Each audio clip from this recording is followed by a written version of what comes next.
Hi guys, welcome back to my channel. I hope you're all keeping well and safe. So today I'm doing another tag video. Now I'm not sure who the tag creator was, but I will try to find out and link her channel in the description box below. But I was tagged by the beautiful Jess from She's the Posh. And today's tag is called Handbag Dealbreaker. It's not me, it's you. So if you want to know what my deal breakers are, then stay tuned. Okay, deal breaker number 1. If a handbag is very heavy, even before I have put any items into the bag, then that is no good to me at all. Because I think for me, I need to always be able to carry my essentials with me, and it depends where I'm going or how long I'm going to be out for. Sometimes I will just take the bare minimum, but sometimes if it's going to be a whole day out, then I will obviously take more things with me.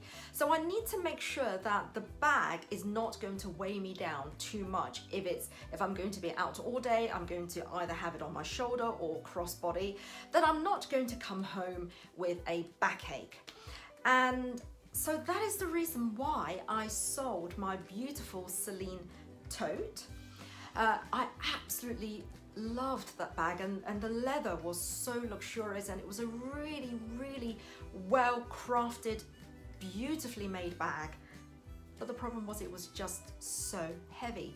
And you know, it had quite a number of pockets and compartments, which was perfect for me. I love any bags that have compartments and plenty of pockets. But as it was a top handle bag, I had to carry it on the crook of my arm. It wasn't one that I could put on my shoulder. And I remember taking it out to London for just for a day trip. And by the time I came home in the evening, my arm felt as though I had done 5 hours at the gym.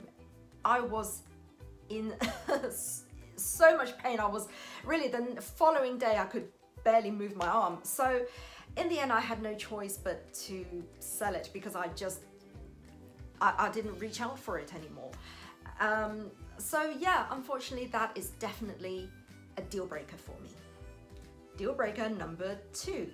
If a bag cannot hold at least 5 items or more, then it's a definite no-no for me. Because even when I'm just running errands and I'm just taking my most basic essentials, I think they still add up to at least 5 things. So I normally carry 2 phones with me, but let's say I only need the 1 phone, okay? So at least that's 1. And then my card holder. Keys I can put in my trouser pocket, so I don't necessarily need that to go in the bag, but definitely a small bottle of antibacterial gel or antibacterial wipes, so a bag of that. So that is now essential. And probably a compact mirror would go in the bag. And then the 5th would be some sort of medication, because I do suffer from headaches, so I always at least take some form of medication with me. So even just bare minimum, there's at least 5 items. Or even if I took away the mirror and put in a lip balm, then again, I've still got these sort of 5 items. So if a bag can only fit 3 or 4 things, it's a little bit pointless for me, especially these are very expensive bags and I need them to be functional. And that's the reason why I recently sold my gorgeous Gucci Romy buckle clutch bag. As you can see, it's so cute and it's very unique in its design. But I remember the last time I used it, I was barely just about able to fit 4 things, and even then it was very difficult to close. But it was such a gorgeous bag with the beautiful belt buckle detail at the front. But the only problem was that buckle made it quite heavy as well. And you know, it was a lovely bag as a clutch, you know, to go out for the evening, but it just wasn't, I couldn't fit everything that I needed to. And I think all the years that I had it, I used it, I think, twice. So in the end, I made the decision to sell it, and it was sold within 2 days of me putting it up on eBay. So I'm glad that it's gone to a good home. The buyer absolutely loves the bag, but for me, it just didn't suit my lifestyle anymore. So nowadays, if a bag cannot fit at least minimum 5 items, it's a deal breaker. So deal breaker number 3, the bag has to look like a bag. And what I mean by that is, you know, there are a lot of these novelty bags, and as fun as they are, in reality, they're not very practical.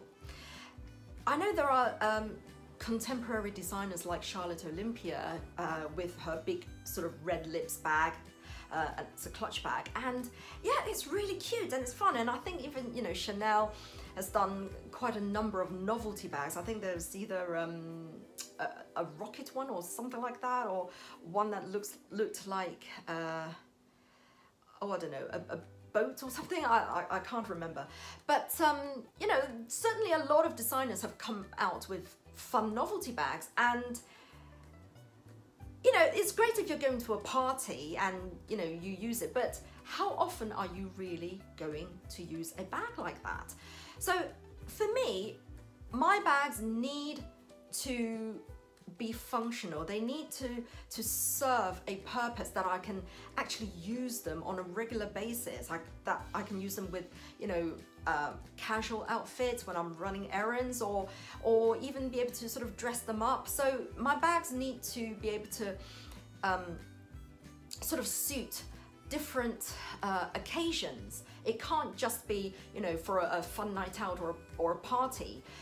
So for me, if I buy a novelty bag, chances are it's just going to end up sitting on my shelf as a display, which isn't going to be much good for me. So that is definitely my deal breaker number 3. So deal breaker number 4.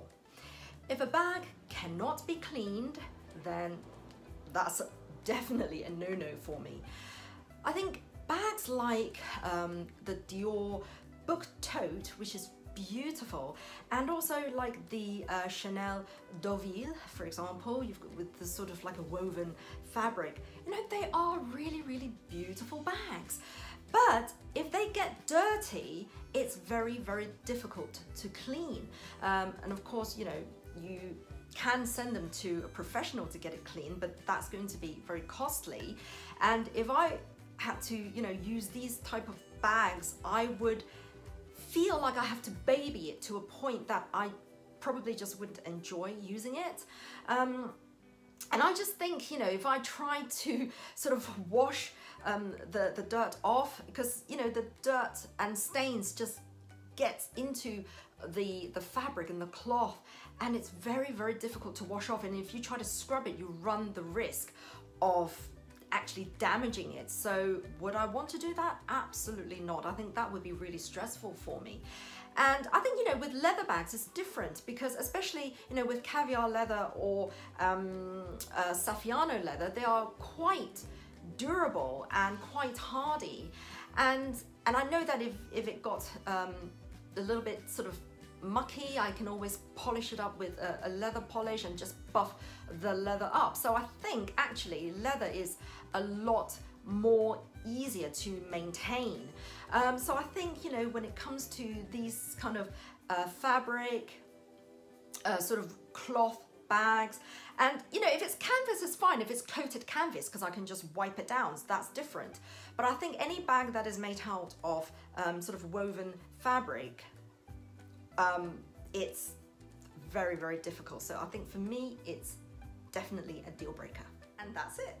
So I hope you agree with the points that I've made, and maybe you've got your own deal breakers as well. So let me know in the comment box below what your deal breakers are. Thank you so much for watching, and thank you Jess from She's the Posh for tagging me. So if you guys enjoyed this video, please give me a big thumbs up, and of course if you're new to my channel, please consider subscribing to see what else I get up to. So until next time, take care and don't forget to smile. Bye-bye.